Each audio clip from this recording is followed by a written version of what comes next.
sun up to sundown. Let's go. Keep my head above water so I won't drown. No, y'all chose the wrong living. Why question your purpose if it's God-given? From sun up to sundown. Keep my head above water so I won't drown. No, y'all chose the wrong living. Why question your purpose if it's God-given? Yo, we live. Hey, what made you go with a red jacket today? What's the issue with the red jacket? Bloody. He been on some crip shit, y'all. Yo, cool. Yo, whoa. You know what? We gonna talk about off camera, nigga. Whoa. Niggas wildin'. That's bad. Hey, you already know how we rocking. Oh, nah, bro, we gotta censor it out. out. Come on, bro. You right. Wow, what's the thing? You know how they censoring dudes out here? You like TikTok don't rock with us at. Like, yo, TikTok don't rock with us at all. Every time I post a clip, audio gets stripped. Bro, I told you because we say niggas too much, bro. They ain't fucking with niggas, bro. I told you. Bro, but that's crazy how like now I gotta start posting. Well, I gotta start posting clips and bleeping shit out. Like the algorithms is like direct. It'll make it funnier. No bullshit. And it'll make people click on a link to see what you said. But isn't that crazy that like the algorithm will now make people behave a certain way so that they TikTok's can been like It that. don't change the way you behave. It changed the way that you present your behaviors. I'm at. Same thing with music, right? We was talking about that last week. It's like niggas like it's not acceptable to watch a nigga shoot a nigga, but if a nigga talk about it though, you be like shit bumping. Why your voice sound like that? My voice is a little raspy because I was screaming a lot yesterday. Okay. Yeah. Gotta make sure. When I see a performer perform, it's like I don't care how foolish I look. I'm gonna give them everything I got. For sure. As an audience member, you feel me? You should. For sure. Especially if I'm only there to see one person, man. And we got the Nate Cam going. Finally. Hey, man. Especially after that last one, we definitely got to see you on your face now. Imagine bro. niggas are like, yeah, we don't want it. Take it back. Take it back. Like Hey, man, the there's no mystery going back behind it, now. no bullshit. Fucked up. There's no going back now, man. But That's on hey, y'all. you already know how we rocking. It's another episode of Bad for the Community. I got St. East to my left. Gang. Tomo to my left. Gang. Yo, Nate Nick's in the room. Hello, how you doing? And we got a special guest. This is really a good friend of ours right here. Super talented artist. The baby goat. No bullshit. This nigga's a horse. Thank you. Yo, shout out. Yo, can we make some noise organic, for... Nope. Wink, wink. Wink, wink. Can we make some noise for our brother SeeFour? Yes. Yes. That bomb, funk flex style. SeeFour in the It's been a building, long man. time coming. Thank It's y'all been for having me, man. I'm glad to be on Bad for the You Community. the And it's- first nigga I seen to do it like that, bro. Yeah, no 'cause I'm bullshit. just different. No bullshit. He's The way you got the comfortable, mic set on up. the thing. He's a veteran, bro. This ain't his first time around here. You know This what ain't my he first doing. rodeo. I was about to say, bro. I mean, SeeFour was on these mics before y'all, nigga. No bullshit. That's a 6 fact. years plus. And it's just crazy. I mean, and not crazy, but it's funny how like we had this scheduled weeks, before, but for some reason this week we just all ran into each other. Yeah, and I like that. Many times. I like organicness. I like authentic ways of things happening. So Facts. I think that was very good. And we was at the events and we just chopping it up. And then at some point I was like, oh, I forgot we were supposed to get like, yo, this ain't coming on this Saturday. Like, Yeah, so no bullshit. nah, bro, how you been, bro? I've been good, bro. I've been blessed. I've been working very hard. Just in the studio constantly, getting my rollouts and things together, trying to do more videos, and just really collab, bro. But I really been just taking the time to really just thank God every day that I'm breathing and I'm able to do what I'm doing at the mag, like at the capacity that I'm doing it at. Feel you. You know what I'm New saying? single At out. the age of Yeah, I was about to say. Single out. Yeah, Sun Up Sun Up. out right now, you know what I'm saying? Produced by Gib. That's the energy I got from it. You feel Yeah. me? Because I remember I bumped that shit early in the morning. I started, editing the clips and shit. And I was like, yo. That ass shit made me Like, just this want to shit work. motivating. No, Yeah, that ass. Like, It's definitely- that's it's the type of definitely- positive energy I need. Yeah, it's definitely a motivative thing. Like being in the studio with I feel like new people that came into my circle in life, you know what I'm saying? Like Rob, you know what I'm saying? RobPutsInWork. You know Shout what I'm out saying? Rob. Like Gib, Najee. A lot of these people I've always seen from afar. But just, being I think in the mode in my mind, like I need to expand my music palette. I need to expand my like skills of knowing how to do certain things myself when it comes to being in the studio. What are those things? And also to taking that help to run with it. Like literally, you know what I'm saying? Having a team and me playing my role as a, running back, corner, or whatever I gotta play. So What are some of those things like, you want to improve in? producing. Writing, my writing more. You know, I feel like I've been writing for years, but you know, writing takes time to really like acknowledge that you're really writing about something, or that you're getting the grasp of having a concept in a body of work that you're trying to do. So like I've been in that frenzy of like, yo, really taking in from others, yo, this is how I write and this is how I do this, or like yo, don't be lazy, keep going. You know what I'm saying? Don't stop there. You got more in you. Keep rapping. So those small things, just a little nook and crannies to make. Yo, you forgot to add something to your artillery. Yeah, DJ too. You seen him DJing at the event last Wednesday. Yeah. So. Shout out K45. She did the breaking sound show. Game On in Fenway, and I was there. She hit me up. She reached out for performance type of tips, like what can I do to perform better. And I was like, do this, do that. We did a rehearsal at the SoundLab in Brockton.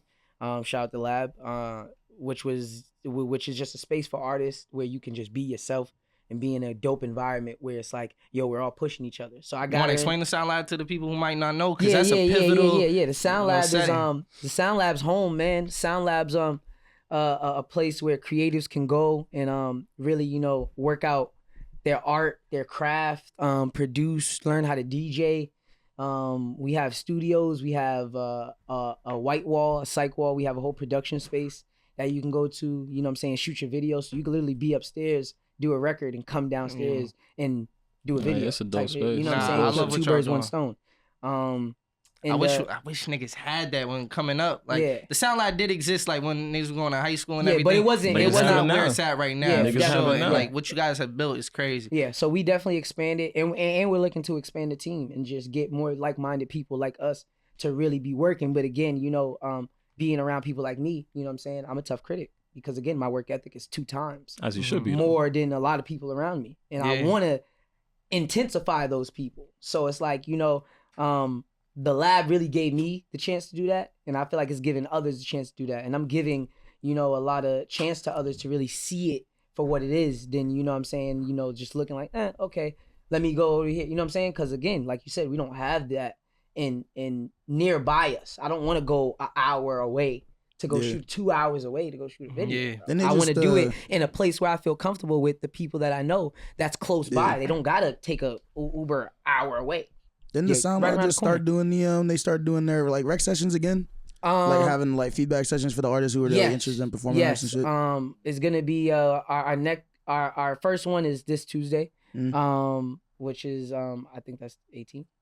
Not bugging? I'm bugging? I might be bugging. 18th. Sure. I don't know. It is the 18th. I don't know what the day is. 18th. Got it. Day after MLK Day, man. Yeah, Shout out MLK. It's the testing lab. We just linked up. So crazy, bro. We linked up with the guys Noble, the Museum TV, and a couple other people like Brockton Mag, and we all got together and we used to do this at the first lab. I remember Giles was saying that. Yeah. It's called the testing lab now, but at first it was Speak Your Truth. And people would just come through, play their records, we'll give critiques. And it was about you taking that and running with it. Like, going on and building on your craft and coming back. Like, look what I did with what either people told me or what I intook. So I was like, with this one, we're doing it different because, we're going to have dope panelists, way more panelists.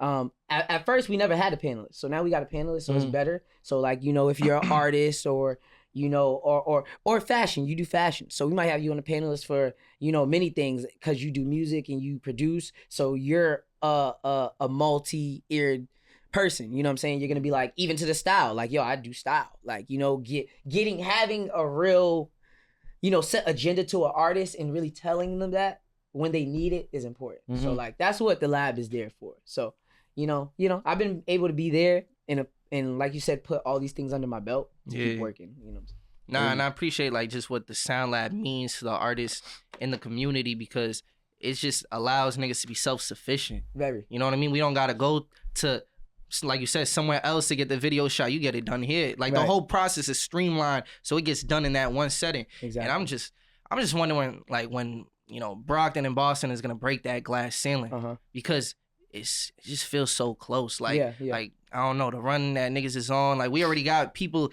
It's just happening right now. It's happening right now. Like, you see it. Like, people are getting the looks, So I can't wait, bro. And anybody who hasn't had the chance to see you perform, like, that's a damn shame, bro. Because you're a horse. Like, you really put it all out there. When's the next time we gonna see that?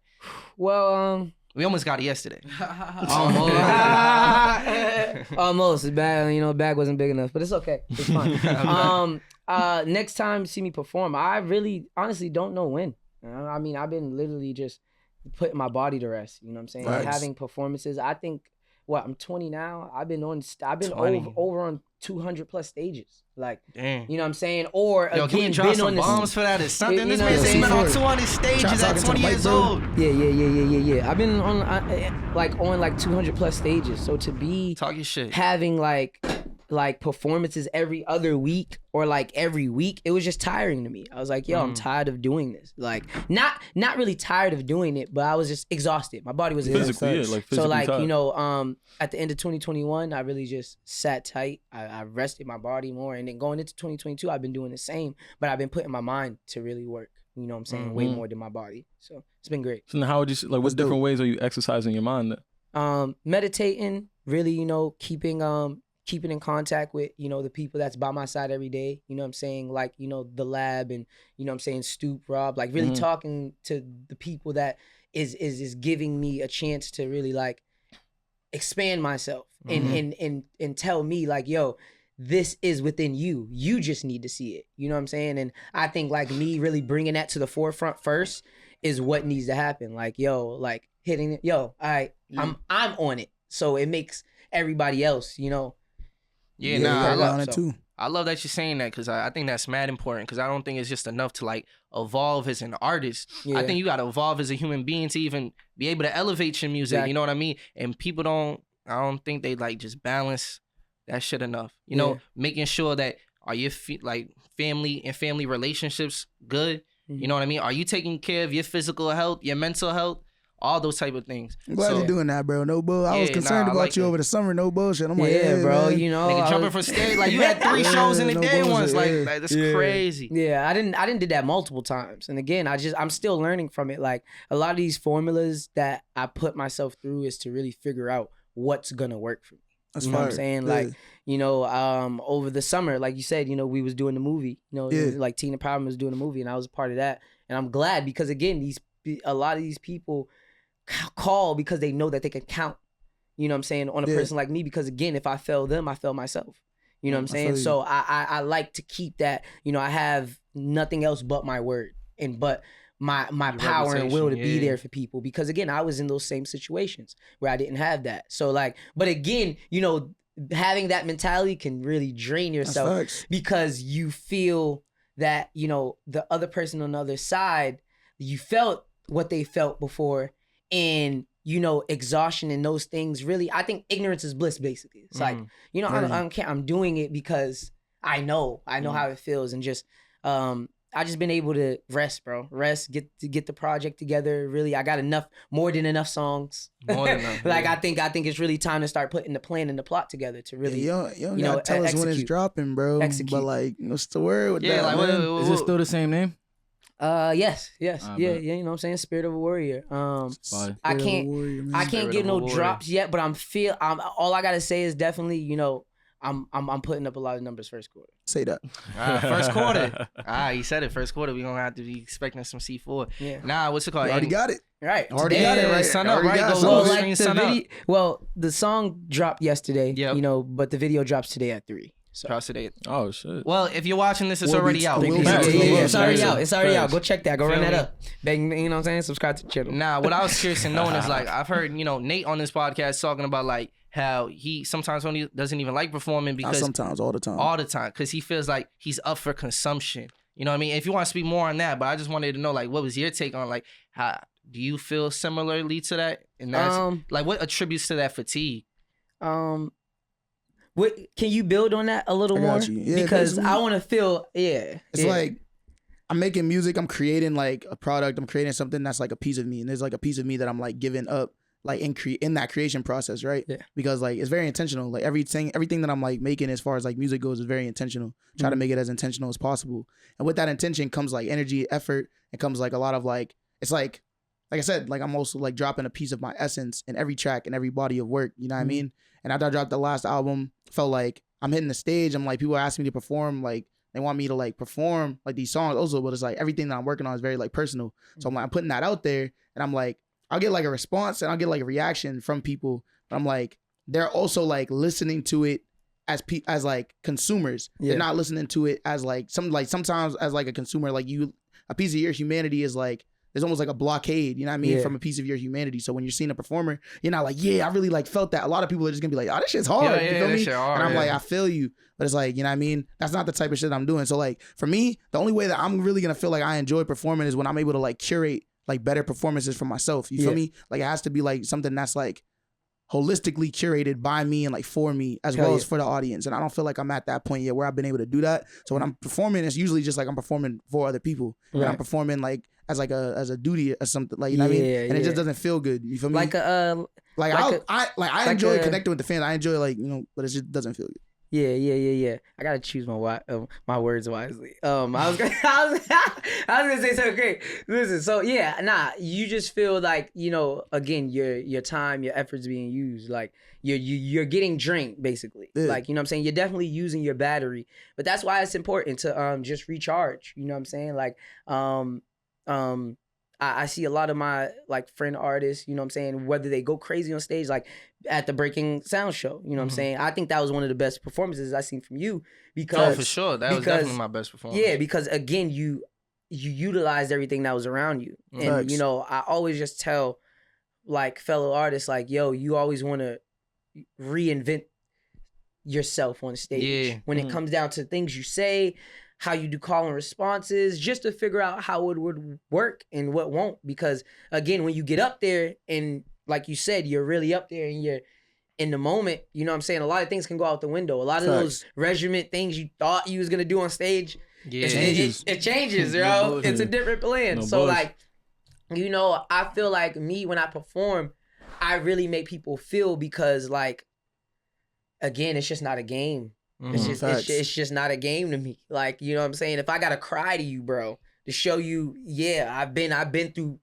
non-eatless nights, my nigga, just for this. And again, if it makes you feel good or bad, whatever, I just want to make you feel it. You know what I'm saying? So, you know, a lot of the times when I do perform, I'm even performing something fresh and I'm giving something of like worth, like worthy that you're not gonna hear again. So I think that's what makes it like a prized possession type thing where people, I feel like people don't be valuing it, and that's why I'm just like, damn, niggas be ungrateful. To really make them value it, I feel is just to value yourself. You know what I'm saying? Once you really do that and show people that you're about that, it's over for me. It's like Nate said, you gotta be able to curate the entire like show, cause like when you just performing, niggas just want to bump to some shit, no bullshit. Depending on the venue and all that too. Most of the time, niggas be in venues, niggas be in bars and shit. And that's okay to bump to it, but I would want you to feel it. And that's what I'm saying. That's why that's always dope. You get the appreciation afterwards. You know what I mean? Like I said, like people will like come up to you. You know what I mean? People will follow you. People will like talk to you about like the things that you were saying. You feel me? So it's like that feels good. It's just like, you know what I mean? It's like, but definitely, I feel like every artist feels like that in a way. Like they be. Like you feel used after. Like you get off the stage and you be like, ugh. You be like, I feel like I just got used. But again, that comes with. You know what I will say? I think it depends how, you know, you go about it, because, you know, and it's a salute to you for shouting out the performance and everything. And the reason it was even executed that way, I appreciate that. The only reason it's executed that way and it's the best performance yet is because niggas executed the plan. You feel me? Like there was a plan. Like you said, you did the same thing with K45. You're rehearsing. Everything's being executed the way it needs to be. Y'all niggas don't know, man. I was dying, yo. This nigga had me learning how to DJ and shit. I couldn't even fucking talk. Yeah, we made it easy DJ I need too. to talk to DJ. No, I'm just saying, I was in pain, bro.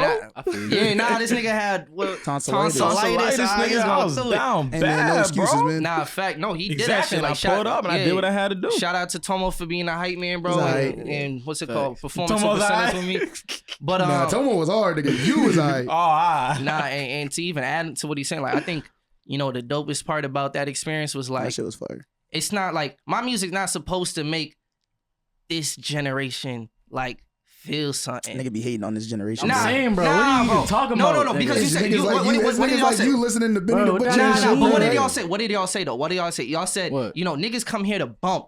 You feel me? Facts. Niggas come in to bump. That shit was Nigga, what I'm bumping. saying, bro, you could bump with some boom bap shit. Then you could bump with whatever. I'm here. It's about making it feel. Niggas ain't gonna mosh to it, but niggas could bump to it. But what did you say though? Like, but what did he like? Niggas gotta set the tone. You feel me? I feel like definitely. Because I set the tone, it told the story. Because if I just came on there and started rapping, niggas are gonna be like, he just nigga rapping. You feel me? So like, damn, I mean, it's like, I feel like it's like you're trying to say that you put it on an experience. Don't put on a show. Put on an experience. Like I wanted to shout out, you know, who's the last performer? Asme, is that how you like pronounce her name? That was an experience. I think so. But like when you were saying like, yo, sometimes like if I need to cry, I cry. Like you saw the emotion when she was performing like that. That made me. She's one of the. I think she had the best performance for sure.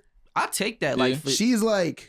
I don't think we could hear her well because the band was like very loud. But like I felt that emotion. She's very new. You know what I mean? Like it's like you could see like I could tell like she's very new. I was like, she was fired. And she was from where? New York? Yeah. She's from New York. I couldn't hear a word she was saying because the band was just so loud. But does not mean I couldn't feel that emotion. That's what I'm saying. And that's also the same thing with you though. It was mad hard to hear what you were saying. Really? But all again, you was felt. It's because you told him to turn the beat up at the beginning. But the thing is, the PSA beat is just already low. So once you turn it up, that wasn't even me. Volume. I'm saying. I was talking to the sound dude. I was like, yo, dude. I was like, yo, what the fuck is going on with the sound? Get this shit figured out. He's like, I don't know. I was like, nigga, figure it out. That's you, bro. You gotta adjust it. I did. I was trying to, because Steph came up. He was like, trying. I was just like, yo, man, I'm working what I can hear, bro. Like, so many buttons. So many buttons. You did a good job. It was just a game. I was fucking with the game. You did a good job. I had one button, because like those every track wasn't at the same level. It wasn't. There's different shit that goes into it. And like with that, you know, again, like when me and K45 worked, we got sat down. You know what I mean? We got a Logic. We put all the files in Logic. We compressed all the files, got them leveled out, and then we threw it all in one. She was like, I mean, the beauty of it is like there's still room for improvement. As good as I feel about that performance, I still feel like it's always gonna be better. Like I'm watching the videos back and I'm like, damn, there was a point my voice got hoarse, bro. It was bad, bro. And I think that's what's so dope, and that's what I love about SeeFour, right? Because like you're like the same way that I'm like this, the same way that Clark is like this, the same way that Rob is like this, right? It's like we see what we've done. It's like that's not enough. You feel me? We're trying to strive for like absolute greatness and like we can't reach perfection, but you could strive for it. You feel me? So it's like every time we're performing, it's like, all right, nigga, I'm studying this shit. What can I do better next time? I was like, all right, I know it's cool. Tell me what, like, I want to have that conversation. Tell me what I didn't do. Because I know Nate gonna tell me that. Yeah, you know definitely. what I mean? Yeah, definitely. Like we talked when we was at the sound check. I was like, you know, just giving tips of like, you know, their sound system's not this. Like this. Like you gotta work around that. You know what I'm saying? Whether you're in the grittiest of the grittiest venues with the grittiest of grittiest sound. Like yesterday I seen the mic, the cord fell out the mic. Yeah, talking about curating experiences. The cord fell out the mic and the dude didn't know how to put the cord in the mic. Are we gonna speak on that? And it was like, bro, like I was like, hey, and then mind you, a person I knew, you know what I'm saying, my boy that performed, he helped him. And it was like, bro, you know, again, like Sound Man was doing him greasy too on like certain songs. He wasn't trying to put his shit up. Yeah, that sound. Cam was signaling to nigga. Me too. I was on stage. I was looking straight at him. He was like, and again, bro, you know, it's many things that are going to deter you to try to stop you of performing and doing your best. Quick question: you ever perform at a club? What do we What do we count as a club? Yeah. That type of setting, like club. Yeah. Nigga, answer you know what a club is, bro. Yeah, facts. But like, because there's different types of clubs. Like, there's like strip clubs, there's nightclubs. Okay, my type of club though. Let me clarify. Because Paradise is a club. I think I've never been to an official club. No. I don't consider that a club. That's what I'm saying, but that's not what you're saying. It's just because it's in the name, listen, bro. You're talking about but I feel like last night I didn't go to an official club. Just because it's in the name, bro. That wasn't a club to me, bro. It's still a club. You're talking about a nightclub. Hold on. Let me clarify. Let me clarify. Right. I'm not talking about just the setting of it, but in the sense of like, you're not necessarily going because of like all the acts. You feel me? Like there's a difference when like, oh, I know SeeFour is gonna perform there, and I can expect a lot of SeeFour fans in the crowd. You know what I mean? Yeah, compared to a club where it's like it's just a whole bunch of, you know, random people grouping, and we gotta watch, you know, 10 openers hop on stage, and I mean, some of them we came to see, some of them is definitely. like, I'm not here for it. And it's a tough environment. And the reason I ask is because it seems like a tough environment of performing because it just don't seem like, I don't know. Hey, man, when you got it, you got it. I feel like Yeah. I've definitely tapped in, you know what I'm saying, the clubs. Whether, you know, it was like obviously like LA, you know, they throw showcases and stuff in clubs all the time. Like that's regular, you know what I'm saying? So like when I went to LA and I performed and did showcases, and stuff like that. But I feel like I've never been in a club out here or like in mass because again, their rules are different. Their stipulations is different. But niggas might hear club scene in mass and just laugh at that. Just like bullshit. Yeah, like I don't know. Like because it's real different compared to, you know, in other areas. Yeah, because I don't know. It's different. Yeah, speaking of curating experiences, like I think we even had a conversation about that shit. Yes. You know what I mean? How important that is. And like, what does that look like to you? You know what I mean? You talking about like, facts. I want a holistic experience. What does that look like to you, bro? It's like when as an artist, if I'm going on stage and I'm working on anything, you feel me? If I'm like I'm presenting, I'm performing anything, you feel me? I want to make sure that there's like there's set design, you feel me? Fact. There's curated like visuals that are like set up so that Lights. it's not just like I'm performing, you feel me? Lighting, super important. You know what I mean? Like it's an entire like set. It's like an aesthetic that's being presented that matches what I'm presenting to them. You feel me? Because like no matter what I say, no matter what I do, like you know where you are and you feel where you are. You feel me? It's not just about like how, because like I can only say so much. You feel me? Like voice can only do so much, but people being able to see things, people being able to hear things, people being able to like feel things, like an audio visual experience, like everything like it's holistic. See, I feel like it impacts your five senses. You feel me? Obviously, resources is needed to get that done, right? But I feel like where we are in Massachusetts, right? No, of course. But I feel like where we are, you need certain type of venues to even hold that kind of space. And I feel like niggas be politicking. Maybe I don't think it's all the way like the. You think so? It depends on like what you select, like the resources you have yourself. You feel me? Because even look at the Breach Mob show, they curated the set design and shit to fit what the aesthetic. They did a really good job. Put a couch on the stage, a TV. They and brought shit. but it just the depends on VCRs, what you have. You feel me? VCRs. If you was another nigga trying to do that same shit and you didn't have the same shit to put on the stage, I'm pretty sure any venue will allow you to do that. That's what I'm saying. Facts. Like I remember, like that's the thing. Like I'm talking about like this, like impacting the five senses. Like when I went to Day in Vegas, like the performance that like I remember all the rest of them, but I high key don't. Like I really don't remember what them niggas was doing. The performances that I remember are like Umi's performance and Kendrick's performance. Like to be honest, I really do not remember what everyone else's shit looked like. Like I remember like Lucky Day and like Jasmine Sullivan and shit like that. And it was more Don than just Toliver, an auditory thing. because There's visual things going on. There are things that but really like with Umi capturing said. you. Like I'm seeing niggas come on stage and they're like putting up like fucking leaves and shit and like wrapping the shit around the mic, brought in a different mic and like all this shit. And then like niggas was meditating for like the first like 5 minutes of the set. Weren't even like, I remember what that shit smelled like. Yeah. Niggas was burning sage and shit, bro. I'm like, what the fuck? And you remember that Kendrick performance just based off what he was wearing that day. Exactly. Like, you know? Yeah. You know what I mean? I'm like, that shit's fire. But that's real shit. That's where I'm trying to be. That's what I'm trying to do. Definitely. Yeah, nah, some real shit. Like, I can't wait to see it. I feel like it's a setup. Like, last night was a setup. Like, for artists, like, you know what I mean? Because we had that conversation last week where niggas like, is this worth it? Is this don't worth pay to play to this. Where were we last night? You want to expand on that? No bullshit. You want to expand on that? That? Let me introduce, right? Where was we? Why were we there? All right. So basically, if niggas know, we have Vacian on, and he's a promoter. He had us come through, and we had a lot of questions about like, cause the whole pay to play concept. Like, is this worth it for artists? I was saying it wasn't worth it. I still think. Yeah, so. no, you. From what I saw last night, don't do that shit. All right, so let's expand on it, right? Basically, paying to play, like these niggas is either selling tickets or they got to pay for their spot to be on there. Yeah. You know what I mean? And the biggest thing was like, how does this affect the audience? You know what I mean? When you got like, because what ended up happening last night, we pulled up to the club and it's 10 openers. They really only got 10 minutes. Facts. And some of them less. Yeah, some of them less. They performing 2 songs. Like at the beginning, it was way less. I felt like it was even worse too. Well, I'll let you finish, but like it was even worse as the time went on. You know what I mean? And it's like, those are people who are convincing people, yo, buy these $40 tickets. Come through and see me and everything. And then you come through and it's like, it's not a curated experience. These niggas is just getting on stage. And a lot of times what it even seemed like was,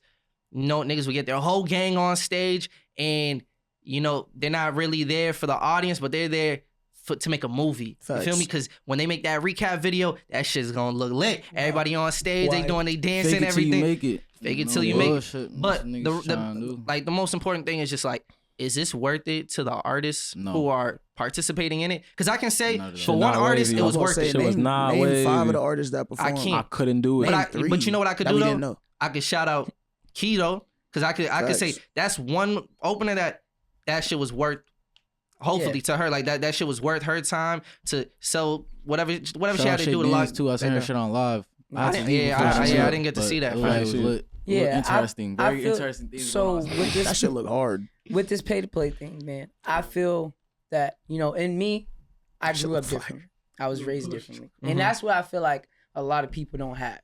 No one has the OGs or someone there to tell you.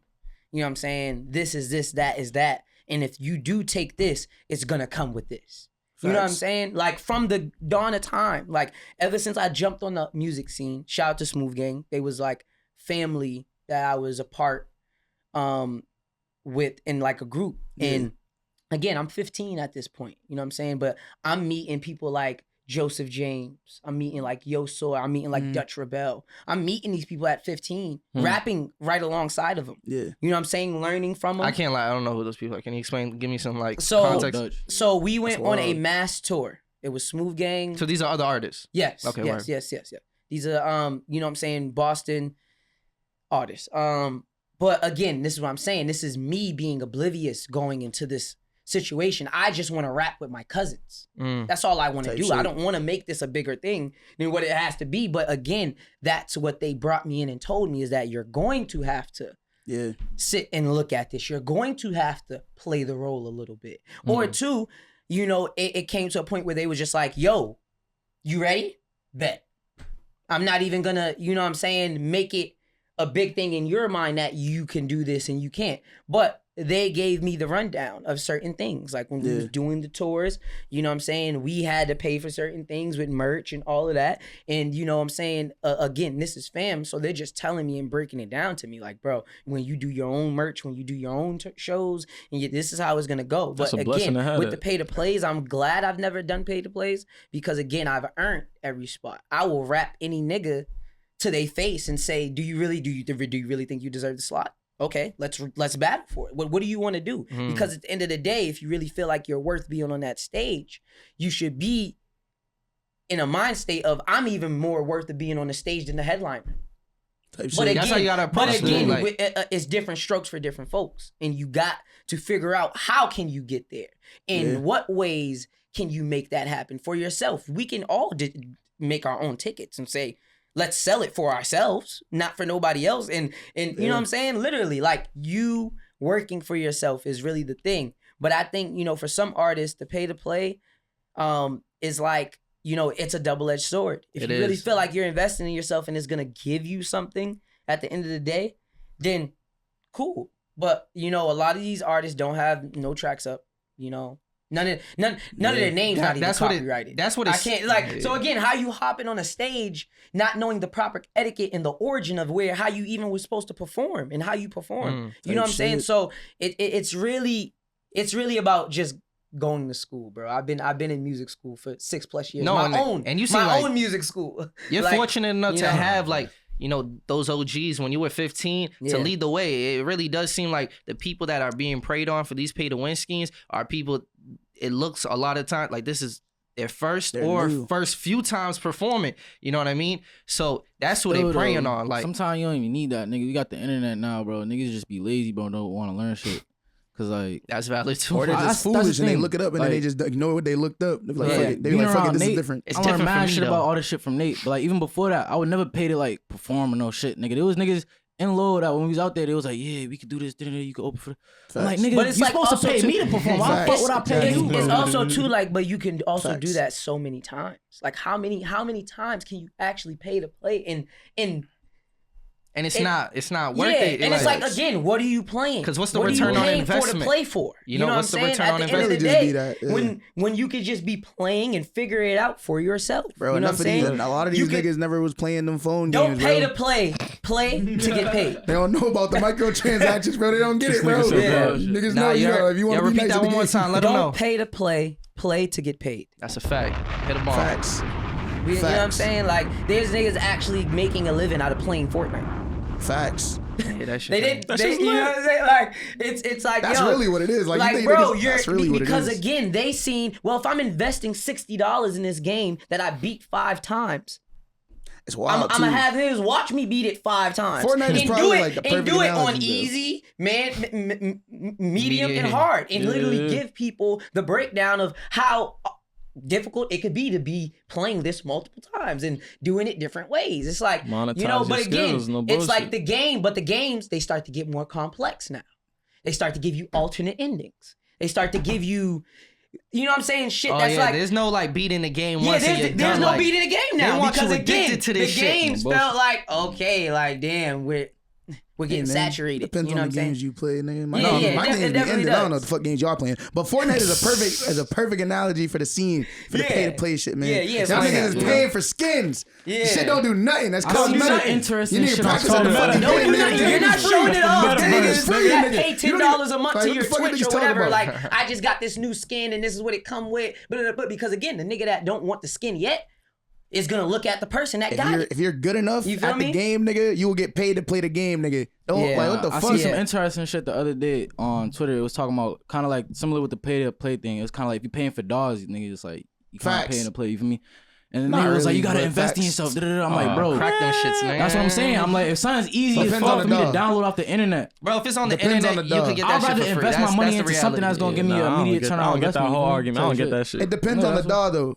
Pay for FL. Cause that shit has lifetime free updates. There's really some broke boy shit, bro. No cap. That shit makes no sense. Yeah. Also, like, too, if you buy any version, like, they gonna update it for life. Yo, like, do you think that 14-year-old who wants to get into like producing got that bread on them like that? It's like $50, bro. It's $50. FL's not $99. 99. FL's not that expensive, bro. When I was 14 years old, nigga, I was buying video games all the time, bro. When I was 14, I was literally. Like I was poor as shit, bro. No, but it's not enough to just have the dog. You feel me? Now you gotta get the plugins. Working though. Yeah, you gotta work to get like investing in yourself is one thing. Like that's something that needs to happen. And I brought this up to you before. You were in the studio with us. You were in the studio with us on Wednesday, right? Wednesday. At the SoundLab, niggas pulled up, bro. We was making some hard ass beats on stock FL keys, bro. That shit wasn't hard. Nigga, niggas was summoning niggas out the room, nigga. It was literally just 3 chords, nigga. It wasn't 3 notes. That's for sure. Like niggas the thing like, oh, I got the waves plugins. It's gonna automatically make me nice. Fuck them niggas, bro. Crack all that shit, bro. But I think the message is like difference. There's no skipping. Like you can't skip levels. Fuck waves, like, bro. Scan them niggas. The nigga was saying like paying he was like pirating dolls and like stealing them shit is the same thing as somebody stealing your beats type shit. That whole argument was dumb, bro. I was reading that shit. No, that's not dumb. Like you're stealing intellectual property. Because niggas have to make that shit. Technically, it's not like so. For example, I don't get it. It's not. Hold on. For example, stealing intellectual property. Imagine you put in all that work, you're selling it, and someone's saying, "No, we're taking this away from." Nah. That's but why would you upload it then, nigga? It's the same shit when niggas upload their beats on YouTube. How you gonna upload your beat on YouTube expecting not to download that shit? If you talking about YouTube beats, absolutely. If you talking about my actual beats on my hard drive, same thing. If nigga come on you, rob you for your beats, nigga off your laptop, yeah, that's different. You but I don't think it's the same thing as pay to play. YouTube beats are not even in the conversation. I'm hearing you upload it on the internet. That's for everybody now. That's for the world. So you're not getting mad if niggas get a hit song off your YouTube beat? Nigga, my shit's not on YouTube for a reason. It's not the same as pay to play. It's not the same thing as pay to play. But does that mean that people who think about what he said in the tweet until I read the tweet? But does that mean that the person who puts their beat on YouTube and then that shit goes on to make a hit song, that person put it there, nigga? What happens? You can't control that now. But that's the thing. That's why. You literally things are made. You upload it to a free platform. That's why things are platform. made, though. That's why things are made like tags. You know what I'm saying? Like if you don't have these things, how are you putting a beat on YouTube and expecting no one to take it or give you the credit when you ain't got no tag? You don't got nothing. You ever seen me drop some shit that I ain't copyright first, nigga? Yeah. I don't share shit to niggas without copyrighting that shit first, bro. Fuck all y'all niggas, bro. What the fuck, bro? When I send niggas songs, that shit's copyrighted, bro. I literally just paid my bread to have this shit copyrighted. As it should be. These niggas are not doing the due diligence to cover all their grounds. But that's what I'm saying is that you don't know that though. What do you mean? How you say that about niggas that are uploading beats to YouTube? You don't know that every nigga that's uploading their shit doesn't have their shit copyrighted. Every nigga, of course not. not. You don't know that. Every nigga, of course not. That's what you're saying though. You're saying niggas aren't doing that. It's up there. So then I apologize. I apologize. I'm speaking on the niggas who aren't doing it right. Right. That's what I'm speaking of. That's that. So for those niggas, get your game right. If you're gonna be doing that, copyright your shit. You feel me? But as far as like the dolls and shit, that's also illegal what you're doing too. No, there's criminal repercussions to that shit. Absolutely. Like that's what I'm saying. I'm just saying that like niggas like there are niggas who are in jail right now. There are niggas who are in prison. Like in the early 2000s. There were niggas in the early 2000s who were going to prison for fucking pirating songs, bro. You know, Bill Crazy Clause. Like so, if you're pirating like actual software, if they're like, oh, all the pirated dolls are out there. Every production that was made through those programs, we own those beats or whatever. That's true. So then and that's fair. Like that's fair. But it's like niggas have to prove it, and a lot of times it's like whatever, bro. It doesn't really matter. But at the same time, if they wanted to, they could. And even then, there's a finesse around that, bro. There's a finesse around everything. You don't think like all these corporations know when like you stole something from them? It's just that it's not worth it for them to go to court because more money than what they're gonna get back. It's like stealing from Target, nigga. You steal from Target once, whatever, nigga. But them niggas got that sophisticated ass system that you steal enough, nigga. They're feds, nigga. They gonna get your ass, and then what? That's a fact. Now niggas, I mean. I would say the only companies I would say don't really steal from, bro. Don't steal from FL because I fuck with them niggas. Don't steal from Isotope because them niggas is local. That's some bullshit. Don't steal from who else? They from Mash? Yeah, nigga, they're in Cambridge, bro. I pick and choose who we steal from. Cause nigga, if I can see you, if that's the case, stand on that.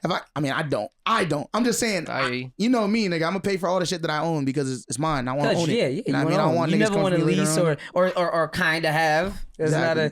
You know? Feel me? But don't steal from certain shit, though. Make sure you do your research on what you can steal from. Some of this shit's unethical as fuck, bro. Steal from them niggas. Yeah.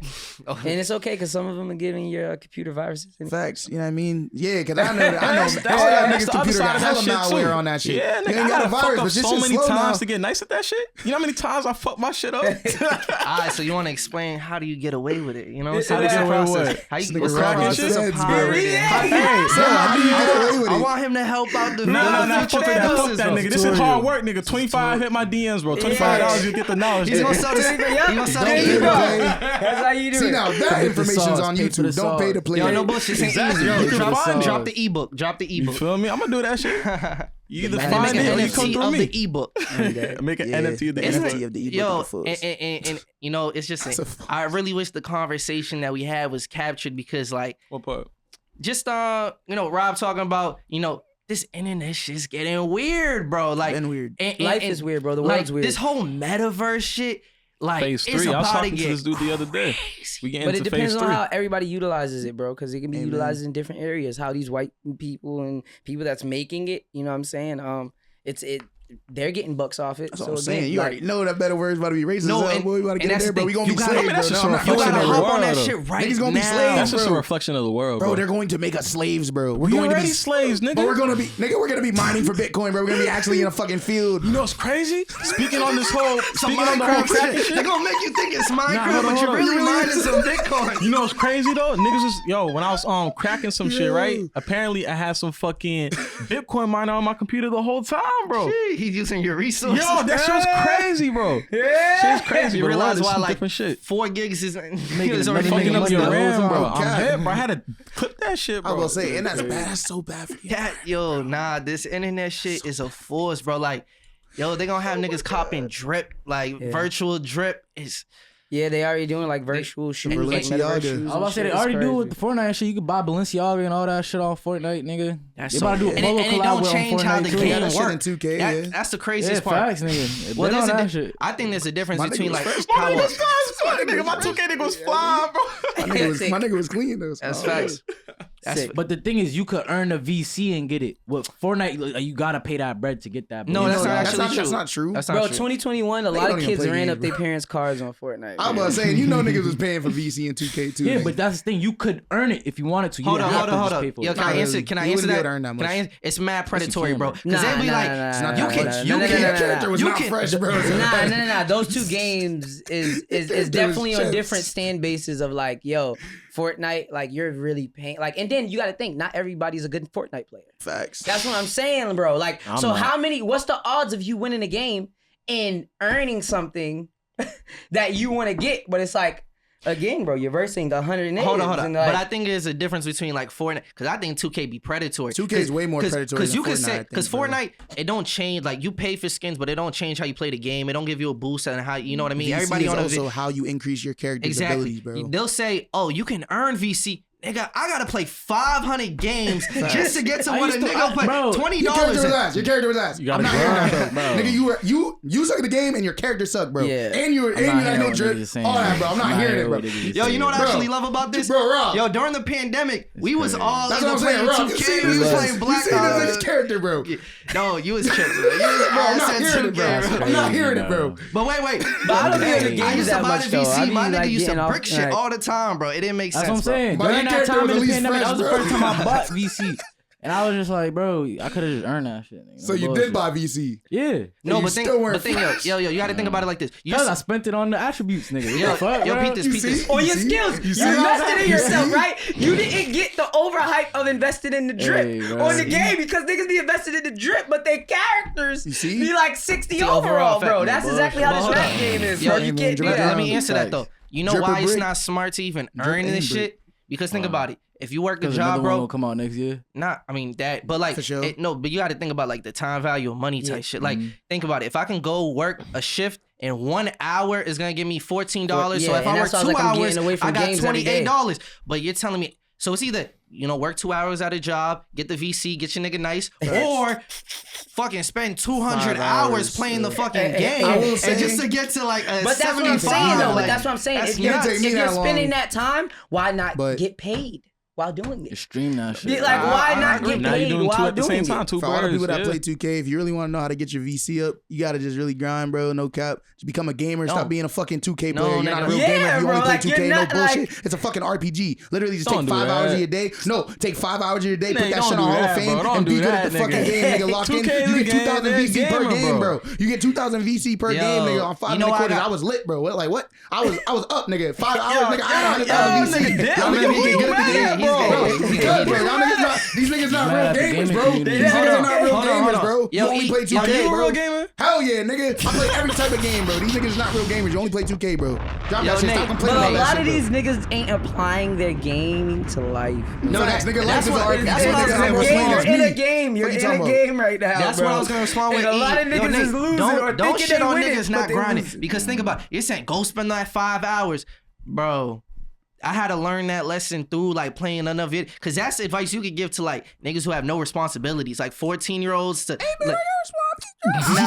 Like, I got to a point in my life. I got to a point in my life where like it really became like, all right, I'm putting all this work, I'm getting nice, I'm building my team, I'm building my ultimate team, and then you come in real life and you're like, what the fuck can you show for it, my nigga? Because in the next year your whole shit resets. Get better at the game. So you put all that time in, like that's why I don't play video games no more. And I'm not shitting on niggas who play video games. That's what SeeFour saying. Unless you making money, some return in that shit. If you're not making money, you have to be good at the game to make the money. You can't be good at the game. Nah, that's not true. If you're entertaining enough, exactly. niggas watch you. Exactly. But I'm not talking about that though. I'm talking about tournaments and shit. I'm talking. That's a different I'm talking about making money from streaming. A lot of times people be entertaining, but niggas don't be watching entertainment streams mostly. They watch people that are good at the game. Like y'all even watch streams when y'all be saying this shit, bro. I'm talking about gaming right now, bro. I'm talking about YouTube, bro. Like flight sucks. I'm not talking about YouTube. I'm talking about streaming. But I'm saying there's different ways to monetize the game. So like a nigga like Flight, he's ass. He's entertaining. Niggas funny. Like niggas like laughing at niggas being ass, bro. You know what I mean? But I feel you. But we're talking about. If you're talking about streaming, you got to be good at the game. Put in the time. I definitely agree with monetizing your interest. If you're really gonna spend all that time playing that game, find a way to make that return on investment. You know what I mean? And I feel like that's why niggas even started a podcast. We gonna talk regardless. Might as well put a camera and a microphone in front of niggas and see where it goes. Here we are. Nah, they just dropped this. They dropped this outside, nigga, and we found it. It's dropping off podcast. They saying that. They saying that. That's such a wild thing to say. Nah, they saying that's the theory. You know, they just dropping off tables, folding tables and microphones in the black community. Hey man, I can't confirm. I bought all the stuff that you see on camera. Stop. Don't. You the nigga that dropped it there. But with the crates, nigga. I am the government. I am the government. Didn't some white people give you a grant? Hey, we talking a little. We talking a little too much now. Not for this stuff. But I say, yo, that in a way is like them dropping it off and they giving you grant. Nah, I'm hip. I be getting grants though. Shout out to white man. No bullshit. I be giving you some grants. That's the only thing I can shout you out for real though. That's the only. Flip their resources. Grants that's deserved to me. Facts, right? That's what I'm saying. I'm like, shout out to y'all for giving me what I earned. No bully. Appreciate it. Entitled to. No bully. I do appreciate it though. No bullshit. Keep them shits coming. That's real shit. I love it. I think that's the biggest thing. Flipping those resources and pouring them back into the community. That's all I do. Yeah, nah, Nate's definitely good for the community for sure. You seen it, man. Are you good for the community? Nah, let's have that conversation because Nate was applying pressure. Nate was applying pressure for sure, and I definitely feel like I got a responsibility to come up here and like address shit. You know what I mean? I want to do it on SeeFour's time. Is it cool? It's okay with me. I just mind my business and sip my tea. Yeah, in fact. Hey, man, I heard the lyrics, Don't affiliate this conversation with SeeFour. You feel me? SeeFour is his own. I want to let people know I really be out the loop, bro. I sleep, I eat. I'm in the studio. That means you're doing you. 75% of the time. You're so too like, busy. That's exactly what not necessarily too busy. I just feel like I'm locked in. Like I'm just locked in. I'm very much in a tunnel vision. Yeah, like a tunnel mode. So it's very hard to get me out of that mode. And when I am, and I come back, I be like, damn. You feel me? Yeah, I'll play some different tape. But yeah, I definitely want to address last week. You feel me? Cause some positives and negatives in there. You feel me? About the white men on here and shit. Where was you at? Tomo? I ain't have nothing. You was running from the smoke, bro. I ain't running from no smoke. I ain't with the clout chasing, bro. I ain't have nothing to say that nigga. But is it clout? To say. So the thing is, Tomo said, it drove a conversation. Tomo doesn't like confrontation. He don't. Gritty. There's nothing for me to confront him about. I don't share no similar interests with him or nothing, bro. I feel like it was a real clout grab. I didn't want to pull up for that. That's what I'm saying. I'm saying you avoid confrontation, like just in general. Like if it's something that you don't want to be a part of, you're just not going to be a part of it. Yeah, that's a fact. Yeah. That's like a me. The reason I'm not gonna call it a clout grab, obviously, like the niggas on the platform, it's not because he a scrub. You feel me? Like niggas on the platform, because there's mutual things for both people to gain, for sure. But I definitely gotta address it. Like niggas saying I had some wild takes on there. Niggas saying I'm defending the white man. You definitely did. Yo, Nate. Nate said I was cold, bro. It's just sucking and jiving, man. I didn't watch it yet. So you didn't watch it? No. Spoiler alert. So really, my opinion, it don't mean shit, right? Go ahead. Nah. I just definitely want to just like, yo, I think the biggest thing, because I'm open to having a conversation. Like with anybody who got an issue with anything that even gets said, like in that interview or in bad for the community in general, bro. I'm not too prideful, or I don't got an ego, a big enough ego to be like, I can't be wrong. That's the reality is niggas is flawed. Human. And I can still stand on the things I say, but I can also walk or take back too. You know what I mean? And I don't know. I don't want to get too specific. I don't want to spend too much time on it, but for sure, like, we definitely have a responsibility to, and we had that conversation of balancing, like, playing the game, but also like maintaining the integrity with the community. So I'm open to the conversation. If niggas want to have the conversation, and if niggas feel like I was bigging that nigga up, believe me, bro. Felt like it. So I think that's valid. It's like you said, yeah. My role, like if I had to explain it, my role on this podcast, I'm a moderator. You know what I mean? I come in here, I'm throwing questions, I'm trying to open up the conversation. If I know that Nate is gonna jump on this nigga's, let me not. I was thinking about it earlier too. I was gonna say, nigga, I was like, this dude, you feel me? Nah, that's not what you saying. No. If I know that Nate is gonna be on his back about shit, I think I feel personally, to me, it's my role on this podcast to like balance that out. You feel me? It's and why do you feel that way? You gonna say something, because I could be bad, bro. Because I don't want to make the guests that we bring on feel uncomfortable. You feel me? Whether you're white, black, whatever you look like, I still feel a moral responsibility to like not make you come to our space and feel like you getting jumped. Like, yo, like we invite, come through, and then we just gonna like put you through a whole hour of just like shitting on you.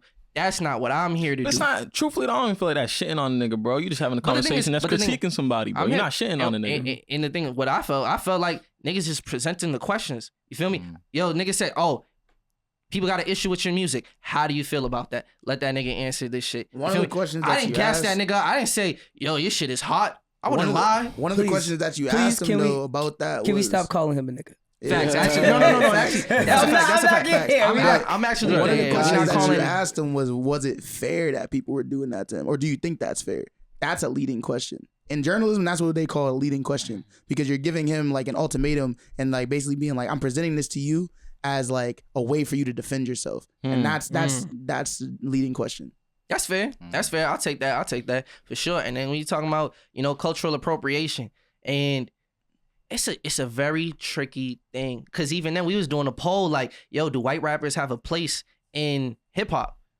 You know what I mean? And a lot of people, there'll be a loud minority that's gonna be like, fuck no, this is our culture. Like, that's how Nate feel. You feel me? I bet you on them votes, all the people that was like, if they're nice or white people. That was a question. No, that's not true. You can look at it. Not the Twitter, but on Instagram, I even had black people. I don't think it's mostly white people. Yeah, bro. No, people actually feel like white rappers do have a place in, like, if you see the poll, bro. Like, I fuck with a white rapper. But that wasn't the original question in the room when we were here recording this. I focus on white rappers. We were talking about the culture.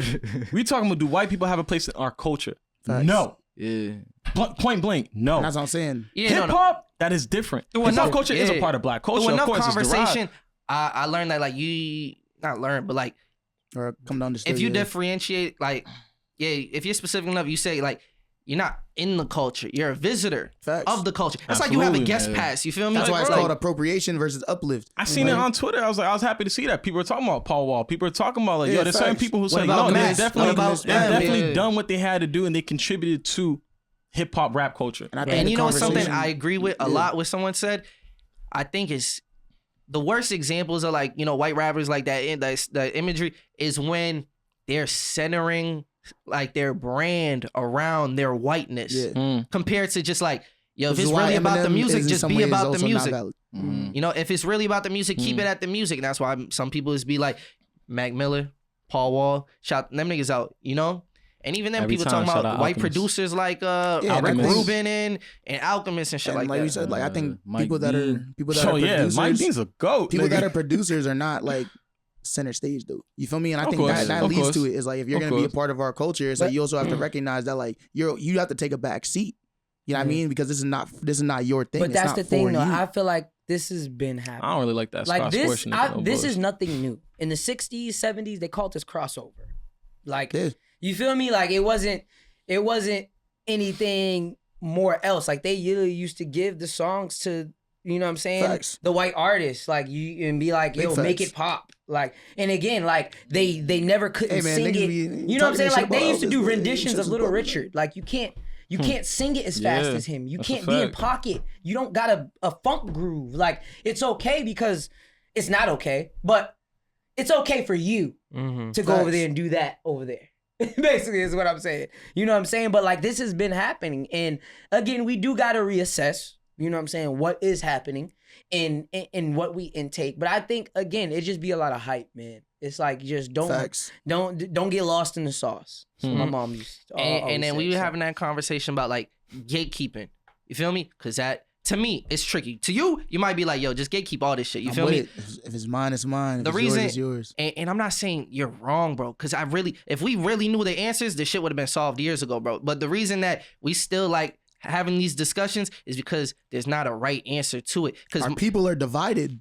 I think there is a right answer. I don't care. I think that there is a right answer. I feel like our people are divided because, like we said, once you let certain shit slide, just know them niggas not gonna do, like white people are not gonna do that for you. They will never do that for us. If we let shit slide, like them niggas are dead ass gonna be like, all right, where are we in this now? They're gonna take it. And then you got Albanian rap. You feel me? That's all I'm gonna say. You feel me? Because now we gotta start looking at all the other races that done jumped into Japanese. Bro. There's Japanese rap out there, bro. Right? So like, you know what I'm saying? Look at what K-pop's doing. They taking all the culture and just converting it into the K-pop. And you think they would do that for you think they would do that for us? Fuck no. So right, this is why, like, I get pushed back, not because you're wrong, bro. I just want to offer like a different perspective. We gotta. I hear you. My worry, this is my worry that like if we repeat, like we hate that white people gatekeep shit from us, right? We did like they oppress, like they literally created a system where niggas oppress black people, bro. You feel me? And we still feel that those implications. We still feel that to this day. My thing is like, I'm thinking it's a bigger society for me. Maybe I'm idealistic, bro. Maybe this shit not realistic. I don't think idealistic. I think it's too optimistic. Creative and come up with some shit, bro. I'm just saying. Like, Bobby's gonna go make some polka music or some shit, bro. Hold on. Let me explain. I feel like we as artists and people just need to acknowledge who we are. We need to acknowledge who we are, what power we have, and what we can do. It's beyond gatekeeping though. Like I'm just saying, like, I don't know how helpful it is, like, in the future, bro, to, like, just repeat the same shit that we had a problem with. What if it just stops at gatekeeping, though? Can't repeat it. It's not a repetition, bro. Can't repeat it. Nigga, history repeats itself. Niggas make that point. That's why that's a quote, bro. Because imagine, like, we're the oppressed in the past. You don't learn from them. All right, we're the oppressed. If we eventually reach a point where, like, this shit is really equal footing, bro, are we gonna take the opportunity to like oppress other people because we felt that shit? But we're speaking. It won't be a repetition because nothing happens 100% the same exact way. You feel me? No, it's impossible for that shit to happen like that. Because think about here's my question. It might be very similar, but it's not gonna repeat itself. You feel me? You may see like similarities. There's always similarities and shit. You feel me? But nothing is an exact duplicate copy like of something that already happened. Obviously, bro. Obviously. Let me ask you a bigger question. Let me ask you all a bigger question, right? If we're talking about cultural appropriation, gatekeeping and shit right there. Yeah. All right, right? And I'm not saying this is, I'm just asking, I'm just throwing it in the room. All right, what if like Japanese people had an issue with the way that like we appreciate their culture? Well, how we watch anime? Not just watch it, niggas like absorb it. There's an anime culture around it. Like niggas will pull up to an event dressed like that shit. You know, niggas might even start drawing their own black anime characters. Niggas don't do that without paying the homage, yo. You feel me? And niggas always tell people where they got it from. I think that's the difference. Is that what you see in Japan is when people are rapping, particularly like they're making it and they're like copying us, and they're like basically like it's like mocking what we're doing. I was gonna say, it's almost a mockery. Yeah, and however, when we're doing that, it's like when we're cosplaying shit, bro, like, you know what I mean? Like we're always being like, nah, this is who made this is where it comes from, and this is why it's valid, and this is why we love it. Right. You feel me? Like, it's never gonna be, oh look, I'm just acting as this person. We don't make fun of their mannerisms. We don't mock their shit. Like, you feel bro, me? you got like, niggas out there. We see niggas doing you got niggas out there texturizing their hair and shit. You heard what I said. You heard what I said in niggas talking at the same time. You heard what I said in Sun Up. You see, they see my talents and they try to make a mockery. Facts. Because again, you have a talent, bro. Oh, everybody has a talent. I think that's the difference. If niggas is making a mockery, that I definitely believe the conversation is had. You feel me? My only thing was I don't think it just automatically disqualify you if you're not from that culture. The same way I wouldn't disqualify a black person just because they're not Japanese. I'll say you're disqualified until you qualify. You're disqualified until you're uplifting the community and uplifting the culture. Until you're doing that, disqualified. Nah, and I just love the conversation that this shit is. Facts. I love the conversation that's being like driven through this whole shit. You feel me? Yeah. Because I'm not here to point what's right or wrong, but like everybody got their different views. Because niggas might see Nate and really be like, yo, what he's saying, facts. And then other niggas might see Nate, oh, that's a little extreme. I think what's great about it too is tell me I'm wrong. Tell me. Show me the camera in front of this nigga. Like, he don't even talk to us no more. He talking to the camera. Yeah. Show me the reason why it's wrong. Yeah, Nate world. Nate world. Hey man, love to the community, man. It's good times. Nah, that's a fact. Great stuff, bro. That's a fact. But yeah, bro. What's going on, man? Crazy transition. I definitely want to bring it back to SeeFour, bro. I want to know what you've been listening to recently. There's mad shit that's been dropping. Corday just dropped and shit like that. I know he did the remix over the Heart Part 4. I don't know if you listen to that shit. I did. It's on the album? That was hard. No. It's on his album. Yeah. That was like a little freestyle drop he did. I think Corday's very talented. I think this new project was dope. I actually listened to it. I like Lost Boy more though. Facts. I'm not gonna Lost lie. Boy felt more. I'm not gonna lie, huh? How many fuck with Yeet? Hold on. Chill. The world needs to know if you fuck with Yeet. I don't think SeeFour knows what that is. You don't know who Yeet is, bro? I don't think he knows what that is. Yo, why is this the second time we shouting out Yeet? Like, nah, it's not even like that. I don't know. I feel like it's about to be an ongoing thing now. Because somebody asked earlier in the interview, he was like, you fuck with Yeet? And he was like, yeah. So I feel like now people, anytime it's like, I don't know. I'm not Earl. I'm gonna be real with you. I don't know who that is. That wasn't even an interview. That was just a it random was video. It was a vlog. And then he was interviewing him in the vlog. But he was asking him other questions. All right. I don't know who we talked about the Earl shit. Our generation music. I fuck with Earl. Hey, bro, you shouting out platforms like, yo, we here right here. I've been listening to everything though. Like I've been really, getting a mix of everything. You feel me? I listened to the Corday. I haven't listened to Gunna's ish yet. But again, with me, I don't listen to a lot of new school music, bro. I'm very stuck. I'm very stuck in a certain time. I hear that. And if I am, I'm sampling a lot of that old stuff to make new stuff. What is 80s, that time 90s, 70s. Oh, so you bumping it. Did you fuck with the Weeknd shit? Because he's kind of, paying homage to that. I like the Weeknd. I like his style and aesthetic, but I don't listen to his music. I feel you. I'm the same exact way, bro. I'm like, if I want to hear some 80s synth pop, bro, I'm gonna just listen. Yeah, I'm gonna listen to real 80s synth pop. I fuck with you. I fuck with what you're doing. I'm just gonna listen to what you got it from. Yo, but I don't listen to, you know what I'm saying? Like you said, I'm not really like that person that digs up. And if I am, I'm digging up old tracks. I'm literally digging up tracks that have been out for centuries. And I'm just, really standing the test of time. Yeah. You know what I'm saying? Me, but I'm a big fan of like, Nas, Jay. I listen to the same things kind of over. And I listen to more of locals a lot too than new like mainstream music. You know what I'm saying? I listen to really my own homies and my own people before a lot of the mainstream. That's real. Quick question with the Corday and the Heart Part 4, because you saying that is kind of crazy to me, because it's like, how do you top that? And he didn't. Yeah, he did. So why set yourself up like that? You know? I would never set myself up like that. But it was light. It was a light meal before. But that's him showing that he's up for the challenge type shit. But then it's like with me, I look at the things of how he's grown, bro. Like how, again, like me, I opened up for YB and Almighty J. Like he don't got a YBN no more. He's Cordae. He talked about that he's on literally himself now. Like, and again, certain artists are going to start to become of that. And did you even know how that YBN just started? It was playing games on Xbox. Exactly, bro. They was playing games, and again, people thought it was a great marketing strategy. So it was like, all right, like that's how they went about it. But again, you see how then you realize our talent levels are nowhere near each other. He left because it wasn't something that it just wasn't. It wasn't benefiting, bro. It's like why am I out here working and putting work into a name that I may not even own, or they like, don't own that. or like, or like y'all are doing something else. And again, maybe niggas was on different type of times. Like, let's really make stuff together. Let's really do brothers, it. Though, like, you feel me? You know. That's just not the type of time. I mean, you could be brothers and we don't gotta make music together. Say someone was like, no, KOBK is mine. Like, I don't care what the fuck any of y'all niggas say. I don't need none of y'all niggas. This is me. It's not us. It's me. Like, then it'd be like, if I leave this shit, then it's like, all right, I'm gonna just go do my thing over here. Yeah. There's no hard feelings. Yeah, but that's not what was happening. It was saying that for like the label though. Yeah. The label was saying this is ours now. We own this. Yeah. And y'all are a part of it. Y'all are a part of it. And he's like, nah, bro, I can be working for myself. I can be putting up my own numbers with with my own name. And a lot of people, you know what I'm saying, don't realize that. Or two, you know, it lasted for a little bit. Good. You know, it did what it was supposed to do. And again, you go on to be bigger, but I just like how he's in a different aesthetic. He's you know what I'm saying? Like, you see he's really experiencing different things in life and rapping about it and not capping or trying to make up a story or like link up with another artist and make some ish up about him and the artist, and now they got it like, nah, it wasn't no like crazy propaganda that was behind. So I like, you know, it's the difference between, like, I'm not trying, you know, come at Gunna or nothing, but like, I heard this whole P shit way more than I even heard that album, bro. Yeah. And that tells me something like, and the thing is, when the gimmicks is, bro, the thing is, too, that's not even his lingo, bro. That's some Bay Area lingo that he took and adopted and just, you feel me? And now everybody, like, this is the new cap. This is the new no cap shit. Like, no bullshit. I do want to go back, though. Man.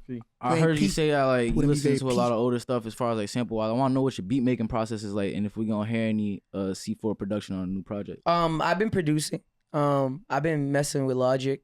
Logic. Yeah, Logic. I feel like it's very easy. I've been messing with like Splice. I've been definitely doing samples more. I've been doing very much samples more. Shout out to Devo. Me and him been cooking up, and me and him did like 25 joints in like 3 months. So we just been working, and he's been teaching me, you know, like just certain things about. Y'all just in New York, right? Yes, not too long ago, right? We did a session out there. We did we went to Quad Studios. We went to Premiere, and we went to Pirate Studios. Pirate Studios. Yo, Pirate Studios is different, and literally the way it's set up is mad wild. It's but self-service. Yeah, self-service. I'm like, what? It was like if Squid Games had a studio. Like, it was just mad self. Like, you do it yourself. So like, we did it 11 at night until 11 in the morning. Yeah, we was on the same type of time. And then we was on the same type of time. And then we did 12 from 4 at Quad, and then we went to Times Square, and then came back and did 7 to 8 a.m. Dang. So we was literally just in the like we was there for 3 days. We was in the studio for 2. Send me the unreleased. I'm just thinking about like how much bread that cost. Shit. Oh, Pirate Studio is not that much. It's not much. Because he's saying he got like a whole 12-hour session. Yeah, no. That was Pirate. So Pirate. And then you splitting it too, like you with other people. Yeah. Like we're all a collective, and again, bro, I'm not gonna make nobody feel unwanted in something that I want them in. It makes no sense. You know what I'm saying? So a lot of us, we really just packed up a lot of this shit and just went, bro. And just like let's go out there. We really, you know, network. Shout out to Coogee Mims. That's DJ Red Alert's son. So he actually just went on Drink Champs. They was just on Drink Champs. So we was out there with him. He was just showing us around Queens, showing us around mad places. Like, I've been to New York mad times, over 5, never seen the Apollo. That was my first time seeing the Apollo. Like, so again, a lot of the times where I'm like going places, I'm really working, or like I'm not seeing what I would want to or need to see. And I feel like certain things, like seeing the Apollo, sparked inspiration for me. I'm like, yeah, you know how many greats touch this stage? Yeah, you know what I mean? Like, and I'm not even inside. I'm looking at it. You know what I'm saying? Like, we stopped like all my favorite movies, New Jack City. We went to scenes like where the Carter was at. Like, I'm like, bro, this is wild to me because again, this is the essence of what I grew up off of, or my mothers and family would be like, yo, watch this movie. Yo, look at this. This is history. This is your history at that. So like, I just really took that, and we was just like, yo, in the studio all day, all night. Like, just. So do you have beats on the project that you made? The next project, Spirit of Warrior? No. So shout out to Gib. The project is 7 tracks. Right, I like that number. Is Sun Up on there? I like that number. Huh? Sun Up's on there? No. I mean, is it everything from the release party that we went to? Yes. Okay. Yeah. So nothing changed. Oh, so you got keys on there too. Everything the same. Yes, Keys got 88. Nice. 88's the first track. And he went crazy on that. He went crazy on it, and that was like a last minute thing. Like, I went through a very not really traumatic, I think used to traumatic experience by being pulled over by the cops. And I decided to hit the studio and write about it. Like, but again, you know, certain environments, certain things around me really push me to do that and say what I need to say to get off my chest. But 7 tracks, Keys produced 1, and then the other 6 is produced by Gib. Which this is our first time working together, which again, this is something I was looking at like 16, 17, like, yo, who is this dude that's producing all these crazy people out here? I want to know. I want to be a part. Like, Gib's a force. Yeah, like even just with the middle scene. school with Gib, that shit's wild. Yeah, like even just being in the scene and on the scene, that sometimes don't mean you're in the scene. Like, and you're, you know what I'm saying? Like, so it's It's all good, but just tell Savannah to listen to Sun Up. No cap.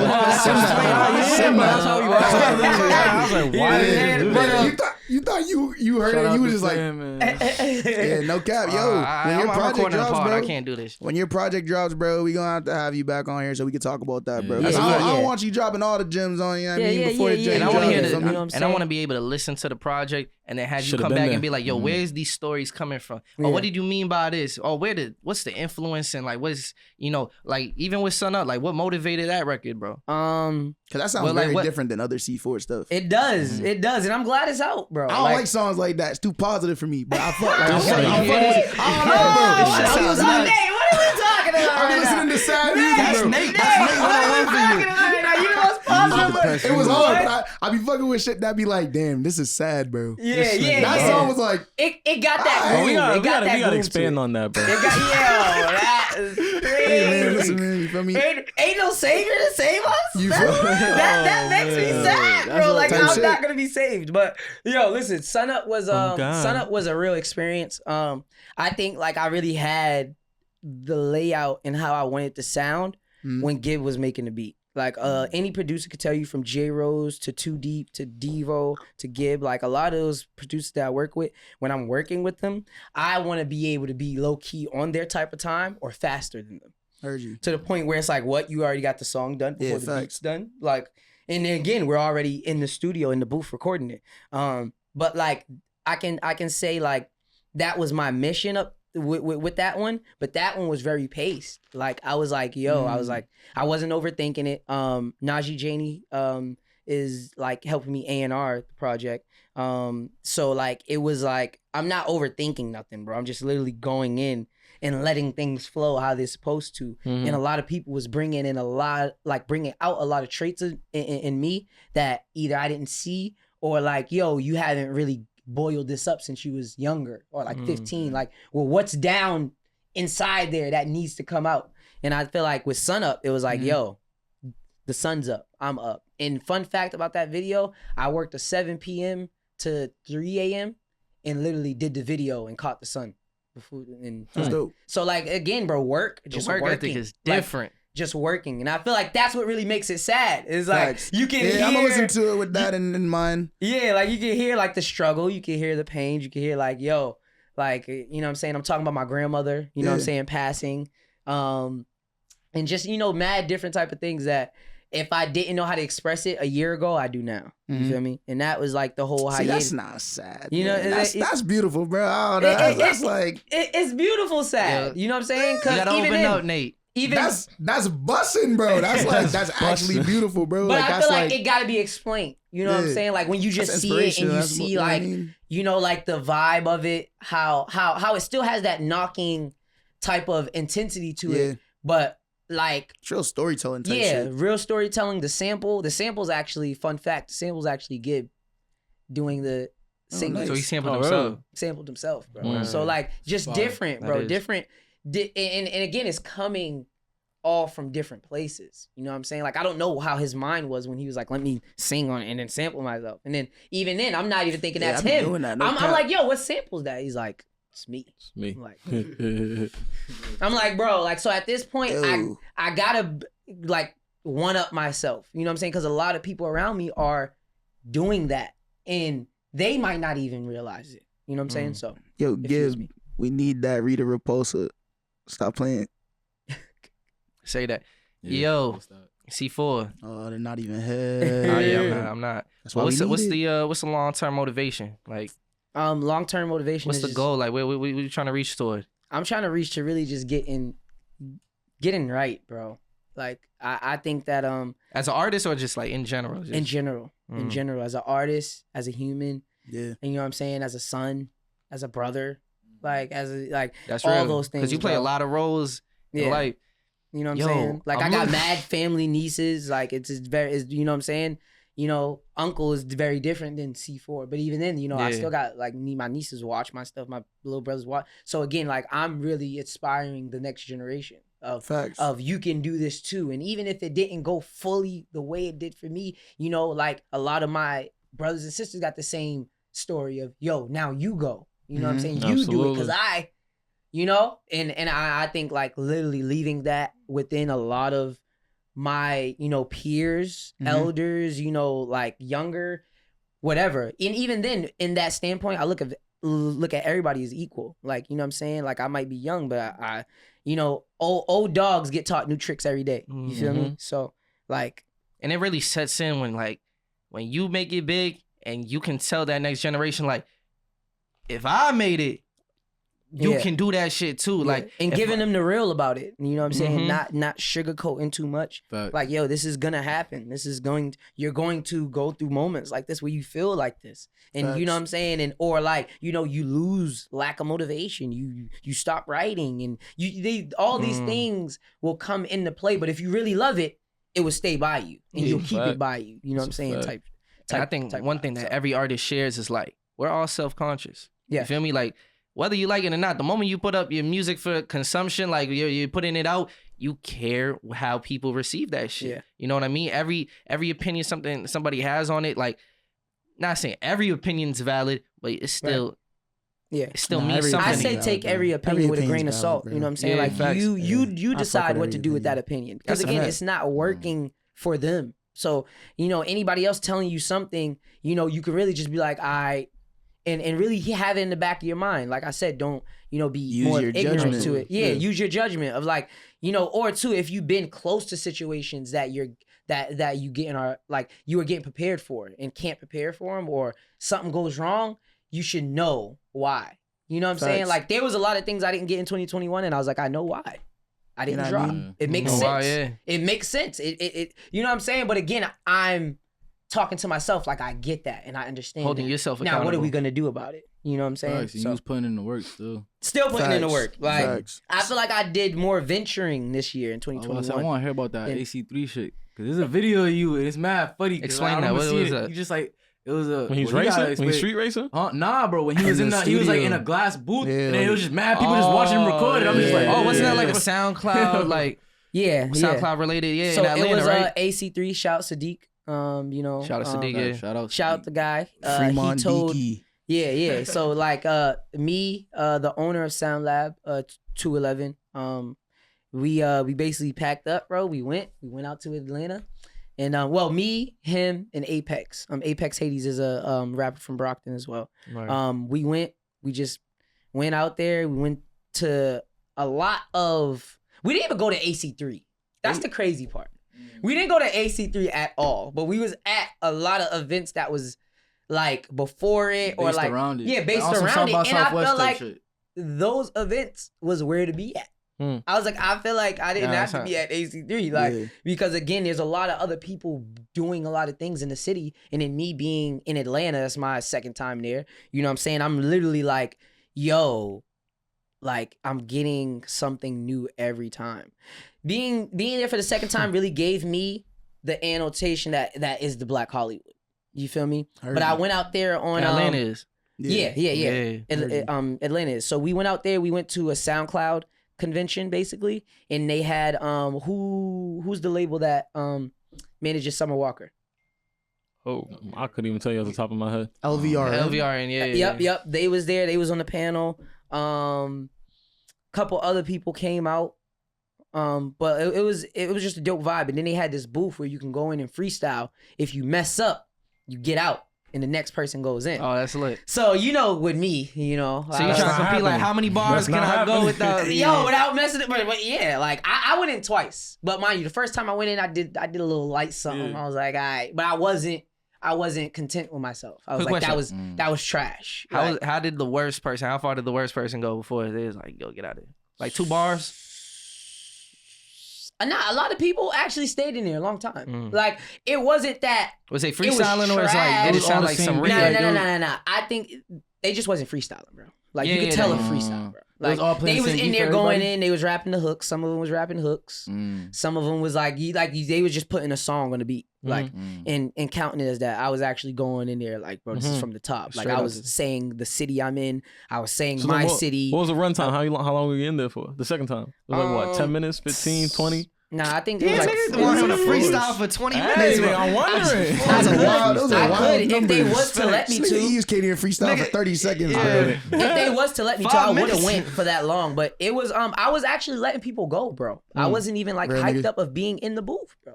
Because you get to that point, like me, I feel like I've been doing it for a long time where I'm still loving it. But like if you ever watch Menace to Society, like I feel like Kane? No. I feel like MC8. The OG that was just always around, but he didn't like putting in work because he done it so much. So he likes seeing other people do it. Like, you know what I'm saying? And like with me, that's how kind of I am. So I was letting people go in the booth like, yo, you didn't go yet? I already went, bro. Go ahead, go in front of me. Like, let me see what you got. Because when I go in there, so you setting them niggas up. I wasn't setting them up. I was setting them up for an alley, bro. But you know you was gonna go in there. You was gonna go in there and make that separation. It's kind of like he knows all the attention's gonna be on him, so it's kind of like, yo, have your chance while you can, nigga. Get your chance while you can. Or two. I was really playing tug of war. What if the niggas was better than him? He don't know. That's what he's trying to say. Basically, go in there. Basically, that booth was like it symbolized playing tug of war with Thanos to me. It was kind of funny. It was like a science experiment. Kind of like it was mad niggas just watching niggas in a clear booth. Just and you gotta send us that video so we can put it up and niggas know the context of it and everything. I'm gonna give y'all clips, whatever y'all need. Just let me know. But like, I was happy to be there. And then we was there for 3 days. We went to an event every day. Then the next day we went to an R&B type of vibe. It was actually on top of a hotel right next to the Mercedes-Benz Stadium. And it's so crazy because my cousin worked there on my mother's side. So when I walked in, we skipped the whole line downstairs, skipped the whole line upstairs, and it just went right in. Like it was, shout out fam, you know what I'm saying? Shout out to Curry side, you know what I'm saying? But it was dope. I was like, this is an experience for me to be here. Some dope artists was there. Then after that, the same night, 21 Savage's birthday was that night. We didn't go to that. I was about to say, you sneak in? No. It was like right close down the street, but we actually went to David Sebastian's listening party. David Sebastian. I don't even know how we ended up there. If y'all don't know who David Sebastian, that nigga that Steph always be talking about. He was selling his album. David Sebastian, which he's hard because I actually like heard him when he was on another song. He was on this song called "Killing the Rhythm" or "Killing the Beat." It was with some dude from LA, and he was a feature on it, but he snapped, and I was like, oh shit, this is hard. So like, it was two first names, it was a dope vibe, yo. I couldn't. And that whole Atlanta experience, I'm sure that could take a whole nother episode to talk about. Definitely. And then shout out Six because I actually hyped man for her for at Georgia Tech Georgia State. That shit look fire. That was dope. Yeah. Georgia State. So that was dope. That was my first time ever there. Yeah. You know, catching that vibe, and that's what really made me look at it as the Black Hollywood, because again, it was just people everywhere. That was just stars and stuff like that. So it was like, yo, this is dope. But again, it makes you feel like, okay, what's next? What now? Yeah, be like that. What now? What do I do at this moment? That's like, do I go up and present myself? You know what I'm saying? Right. Like, I was there on a mission to really accompany, you know, like a lot of the people that support me in doing it in return. So I didn't really care about stuff like that. But do you feel like with that mindset you will ever be satisfied? Yeah. I'm always satisfied by the simple things, bro. You know what I'm saying? I'm that type of person. Yes. I feel like it's human instincts to just be like, yo, like you're always gonna question, is there more? Is there more? Well, yes, there are always more, but like you could be the best in the game right now, and you be like, I still need more. Like, nah. And that's something I've even like, you know, wait. We're talking about with music, or we're just talking about in life, like just the pursuit of like always like elevating. You know what I mean? Never getting enough money. Probably have like $10 million. Like, in the music, I still want to get more. You know what happens? You know what happens? You get that $10 million. Like, you probably tell yourself when you're broke, yo, I just need $1 million. I'm set. But then you make that $1 million, and now you're centered around multi-millionaires. And you feel broke in the room of the other millionaires. And you're like, yo, I got to catch up to them. And it's like, the pursuit of success is like you're asking yourself to be tormented by, you know, the thoughts of like never feeling like enough. Like, and that's what like seeds like success. I don't know if it was last week. No, it was definitely last week. We talked about this a little bit. I disagree. I don't think any of that shit's true. I think that's just capitalism. No. But the thing, you have to find like I could look at my life right now. I want more out of myself, but I can comfortably say like I'm happy with where I am because I know still want more though, right? Yeah, of course, but that's what I'm saying. That's natural. Go cop some socks. Goes by Tomo.com. But to make sure that you're not always tormented. To make sure that you're not always tormented, you do have to take a step back and be like, yo, I gotta look back at what I've accomplished. Because it's easy to look past all your accomplishments because you're already looking at the next checkpoint. But you know what I mean? Facts. Like take solace in, yo, I did 200 fucking shows by the age of 20. Yeah, no, like I always pat my back, man. I always pat my back. And it's important. And I feel like with the music, I'm always be hungry. With the life though, you know that. Can you actually reach your back? What? Nigga, let him explain. This nigga asking crazy questions. Nah, she'll do it for me. It's fine. You know what I'm saying? I like that response. You know what I'm saying? You know what I'm Why, saying? what you mean? She'll do it for you? Hey, man. Don't answer that. Explain that. Expand on that. Yeah, I'm not gonna expand on that. That is what it is. That's it's dope. But you're talking about a lifestyle. You're talking about how to do it, bro. But like I'm like, for most part, you know, life is again, I was in the studio working with this next project. I was in the studio a lot, and I would get like puzzled. And again, like Rob would say some smart shit. He would be like, "Bro, go experience." Like, that's important. You feel me? You don't gotta be here. Do we even have a chance to explain who Rob is to the listeners? Yes, Rob is my manager. Okay. Rob, want to get on the camera real quick. Making sure people know who that is. Rob's the man with the master plan. Because that's the thing. You're gonna say what's good to people. Right? You got make camera. That's make camera. Hey man, fucking make camera. I guess. We got two Robs in the building. Yeah.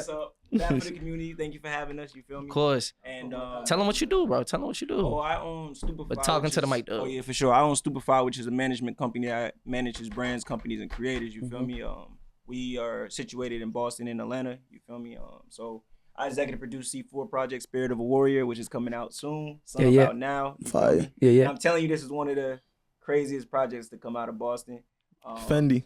Yes. If y'all heard, why Boston? Why we got limited? Probably craziest. Period. We don't focus on New England. Period. Period. You know what I'm saying? We're gonna try to get it global, but you know we starting with our region, right? And then we gonna starting with the people that do it for us first. You know what I'm saying? And of course, like I manage other acts like Najee Janie, Sean Wire.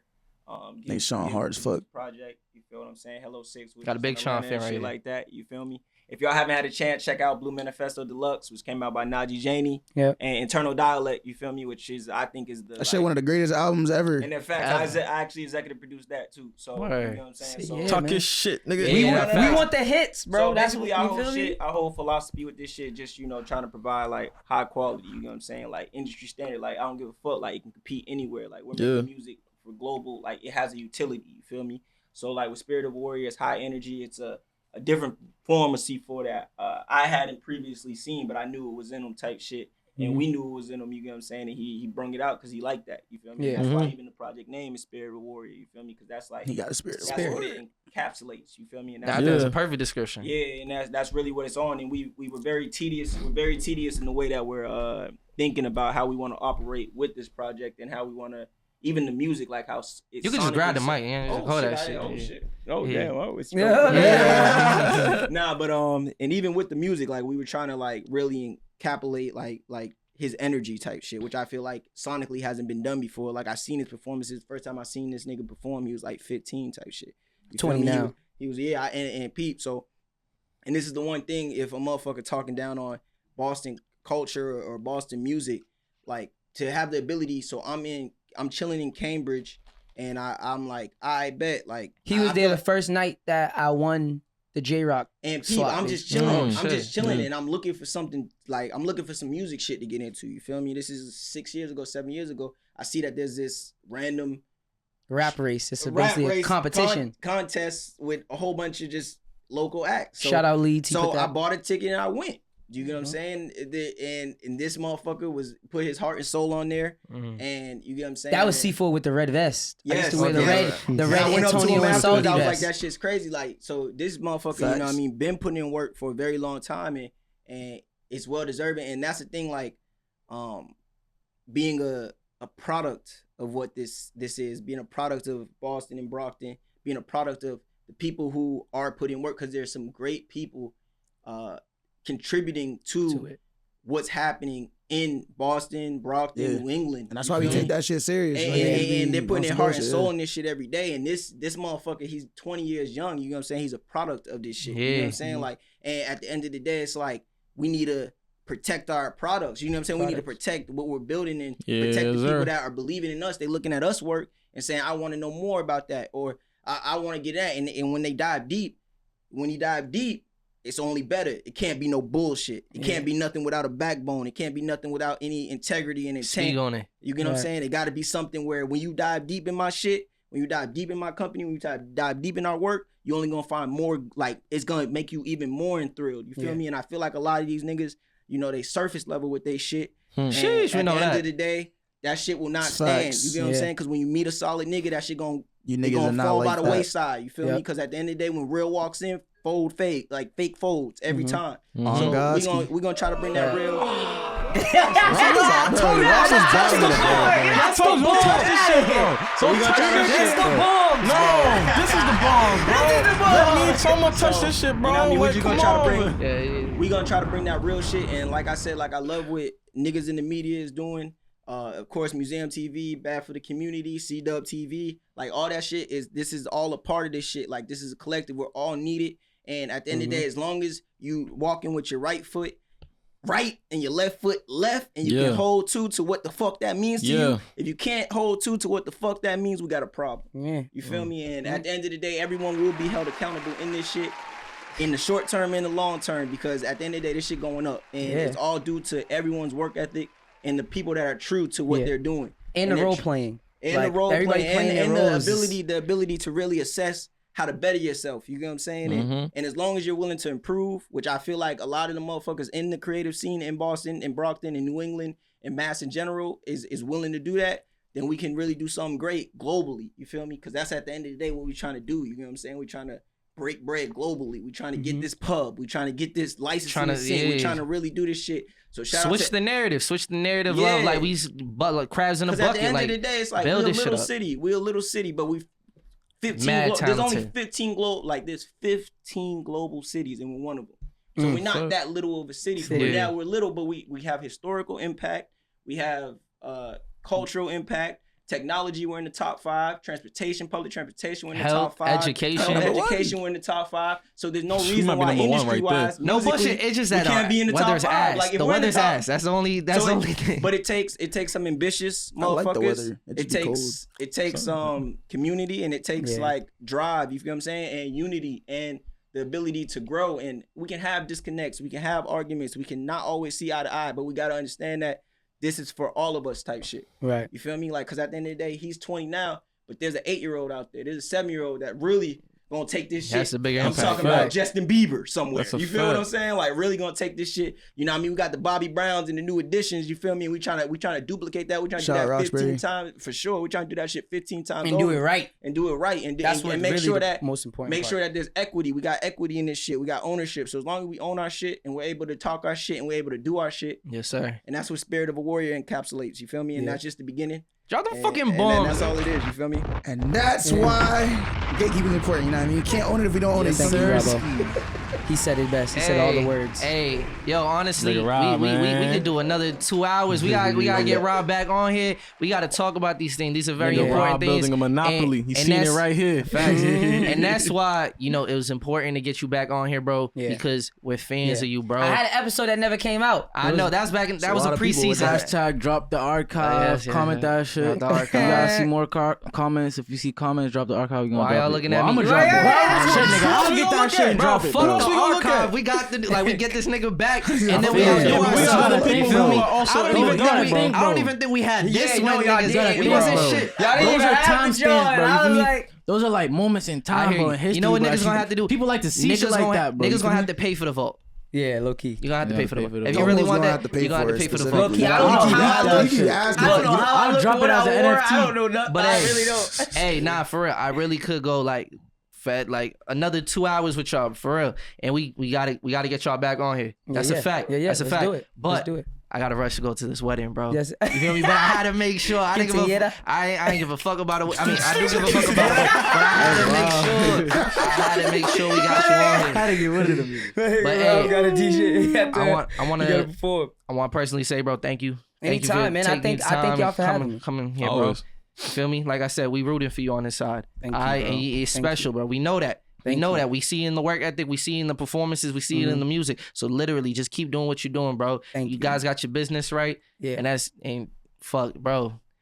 The potential's crazy. Thank y'all. So I'm excited for been- you. I want Niggas to thank been y'all. I doing want to that, thank every one of y'all because y'all, everybody's very much a significant, you know what I'm saying, role. And that's what I mean. You know Appreciate what I'm saying? that. Like Nate was on my first project that I ever felt like that was like, we're going with it. Recovery And Island, yeah. you know what I'm saying? Like Tomo, I'm obviously rocking the clothes by Rocking Tomo. the clothes, You know what facts. I'm saying? Like, you know what I'm saying? Me and him got a lot of foreseen things to do when We it comes worked down on to a beat that cook was it on up. Recovery Island. That's a fact. Yes, we did. Yes, he did. Love did. Danger. Love Danger. Yeah. Love Danger. You feel me? So Facts. like and again, like I always say, I Everybody can't gotta do it eat without everybody else around me. And it's like I want everybody to eat. That's the whole goal. Nah, you know what I'm that's saying? definitely the goal. So like I'm always there for the alleys. You know what I'm saying? But sometimes, you know, I'm tired of dunking. You know what I'm saying? Sometimes I want. Sometimes the assist looks Yeah, sexier than the you know what I'm points. That's a saying? fact. You know, I feel like I got a lot of points. You know what I'm saying? No. But I want to get some assists, some rebounds. You know what I'm Hey. saying? And really, pattern. yeah, Hey, you know. if you watching this, you made it all the way through. Yes, Spend sir. another episode of Bad for the Community Thank y'all, with the man. special SeeFour here, C4. man. If Make y'all sure don't- y'all like, subscribe, Yes. comment. It's not enough to just watch the clips. You gotta be over here Spirit on of this Warrior coming soon. Spirit of Song, Warrior song, coming. song. Sun Up Go out stream now. that. Go watch that video. Go Run it watch up. that. I want to give a Yes, big sir. shout out, okay, real quick to y'all for doing this. I want y'all to keep doing this and keep growing with this. Oh, for sure. Shout out to the space we're in. Shout out to TE. Shout out to Oh, you getting the drops, man. Oh, damn. Bleep Nah, that it's out. all You got the good. bleep, right? It's all good. Yeah, man, we up in, you know what I'm saying? I want to thank y'all, you know what I'm saying, for having us. Shout out to SoundLab, shout out to Stupefy, man. Shout out to everybody, man. Gib, just everybody, bro. Everybody has been waiting for the drops. The trajectory's crazy. All right, we out.